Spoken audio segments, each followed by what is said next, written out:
Well,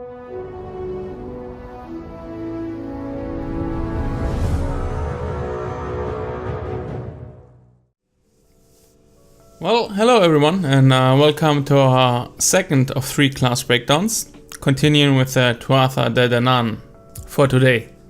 The similarities to Dark Age of Camelot when looking at the realms are undeniable. Here we are looking basically at Hibernia, or how many people like to call them, tree huggers. Although you might think this will be a nature-based realm with lots of magic abilities, in Camelot Unchained it looks a little bit different. This realm conjures the forces of life and death and draws its powers mostly from corpses. Like every other realm, we have here 7 races to choose from and 10 classes, plus 1, so 11, which is a crafter class again. So let's go ahead with the introduction of the races. We got the Tuatha, tall, proud, and filled with strength of the forest. The Tuatha Danann grow branching horns on the crown of their heads. They are the defenders of the woods and the keepers of its deepest secrets. The humans. Humans have always had a place in the courts of the Tuatha Danann, whether through fairy tales or captured children. Lost souls looking for the other world, or simply be seeking a place of refuge in their magnificent forest. The Silverhands. The Silverhands have a long tradition of tremendous sacrifice. When they come of age, each member of this race gives up the right arm as sign of dedication to the realm. The Hamadryads. The Hamadryads defend the great protectors of the forest. The mighty oak trees that drink in the destructive power of the whalestorms like water. In all the realms, the Hamadryads are the closest to the forest, for they are the part of it themselves. The Lutrapan. Small and often underestimated, the Lutrapan are natural-born tricksters, masters of misdirection and illusion. They believe that lies can reveal the truth, that a person's hidden nature is revealed when they are the victim of a prank. The Beanseater. The Beanseater are a ghostly race who float rather than walk upon the earth, and whose heads often hover above their bodies. They are mournful creatures, born of terrible tragedy in the lands of the Tuatha Danann. And finally, the Fearbog. Known as the Caretakers, the Fearbog protects the bogs and swamps with giant-sized might. Some say that dark secrets lie deep down in their peat and moss, and each Fearbog hides a deep mental connection to every other caretaker. So as always, if you are into lore and the story behind the races and the realm itself, check out the official Camelot Unchained page to find out more. They have plenty of story material for you story lovers. And now let's jump into the classes, starting off with the Blessed Crow. The Blessed Crow is a mage type DPS / healer hybrid which deploys multiple cauldrons on the battlefield to boost power and area of effect abilities. Cauldrons will decay over time, so new ones need to be added constantly. The Blessed Crow also receives healing buffs when in close proximity to dead corpses. The more corpses, the better the healing. This could help to scale healing power during larger scale battles without it being overpowered during smaller skirmishes. So it remains to be seen how this class plays out in the real game. Are those cauldrons like stationary pillars that do damage to whoever is nearby, or are they auto-targeting nearby enemies to do damage? How is the corpse interaction? Will it be only enemy players or any kind of corpse, be it a pet or a mob, etc.? Hopefully we'll get more information in the upcoming weeks and months to the better. Continuing with the Black Rider. The Black Rider is a melee and ranged DPS class. Unlike the other shapeshifters, the Black Rider does not transform into different creatures, but instead ramps up in power, size and toughness as he remains in combat. He is prone to losing his head at times, using it as a weapon to throw at the enemy and his spinal cord as a whip. The Black Rider is less physically potent than the other shapeshifters and will eventually burn out if he remains in combat for too long. So although this class gains a spear weapon from his spinal cord, the mechanics are based around his head, which he uses as a missile and has different interactions. With the spear in use, this class can deal high damage with bleeding styles and armor penetration.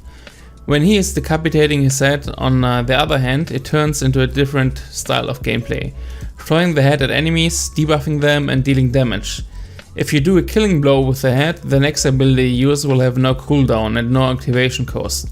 So the longer in battle, the stronger the user will become. Going forward with the Dark Fool. The Darkful is a mid-range melee class. The Darkful is the equivalent to the Skald class in the Viking realm.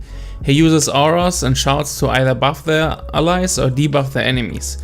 He must select carefully which aura to play, as there is a high startup cost which makes rapid switches less effective. His abilities scale when surrounded by more enemies, and almost all of his abilities come with a significant cost. He has Health Drain Song, which drains from enemies and distributes to its group. The movement speed aura is powering up the longer it's activated, but damage taken from all sources while under the effect of this aura is greatly increased. His shouts can remove buffs from enemies and buff his own allies to do more damage on the status afflicted targets. Continuing with the Druid. The Druid is an AoE high damage mage, but almost all of his abilities take long preparation time and projectiles are slowly moving. This class requires good group coordination and positioning, as you are being forced to be often stationary due to your abilities, which will make you vulnerable to disruptions. Also, slow moving missiles mean the enemy will have time to avoid them. Going forward with the Empath. The Empath is the only pure healer that doesn't use projectiles to heal his target. Instead, he transfers his allies' wounds and afflictions to his own body and then heals himself. This will obviously require great timing and present the enemy with a unique opportunity to switch focus targets and attempt to burst the Empath down. There are some positives though. The Empath has the strongest heals in the game, but with the risks involved he may not be at the liberty to use them as freely. The Empath is the ultimate balancing act, and the player will need to pay close attention to a lot of things, most of all his own health bar. Next one, the Vienne. The Vienne has more weapon diversity than the Viking heavy fighter, but less than the Arthurian. Like the Viking, he has active damage mitigation and health regeneration. This means he must be in combat in order to most effectively soak up damage. He wears less heavy armor, but as a result has greater speed to close the distance. He also offers support through disruption abilities. The Vienna's War Cries provides him with personal buffs, which are increased by the number of allies nearby. Continuing with the Forest Stalker. The Forest Stalker has a shorter range than other archers in Camelot Unchained, but has better crowd control abilities. His basic arrows are being replaced when being in the forest controlled by the TDD. He can shoot arrows on the ground and plant creepers and vines that reduce enemies' movement speed or hinder them. One of his abilities creates a large vine that lashes out and knocks back nearby enemies. It also applies a physical debuff. Going forward with the Morrigan. The Morrigan is a single target mage DPS class. The Morrigan uses spirit pets as projectiles, throwing cows, wolves and crows at the enemy. This offers flexibility when attacking different kinds of armor and target, since each of those pets do different type of damage. Regeneration of blood and stamina are greatly increased at night. The class also grows in power when landing killing blows. Going forward, the Red Cap. The Red Cap is a melee stealther of the TDE. The Red Cap is also the strongest when operating within the Veil, regenerating blood when within and gaining bonus damage. When outside the Veil, he is losing blood, but all of his abilities have life drain. It appears that this character would have difficulties against classes that are not blood-based, since he would not be able to drain blood from them. He can also destroy corpses and gain its blood based on the damage dealt. Coming to our last class, the Wisp. The Wisp is a melee scout. This class has the least information of all classes so far that I could find out. It appears that either CSC have not quite figured out how this class will work or are still in the process of it. The idea behind this class is that the Wisp is either carrying a lantern or placing it somewhere. Inside this lantern is a Wisp or several Wisps, which can be deployed to perform his scouting duties. The Wisp can highlight players, and while the Wisp is outside of the lantern, its health is reused until it must return and recharge. While the Wisp is the fastest and hardest to kill of all the scouts, it remains to be seen what interactions the Wisp will have. What are the damaging abilities, if at all, or does it have any buff and debuff abilities? Highlighting players sounds like making them vulnerable to damage or debuffing them. So there are many classes in Camelot Unchained that have spells that change the light or the viewing radius of enemies. We'll have to wait and see how they interact with groups. The Wisp can manipulate the light level of areas, so maybe you won't be able to see very far or nothing at all. Alright folks, this concludes the second installment of the Camelot Unchained realm introductions.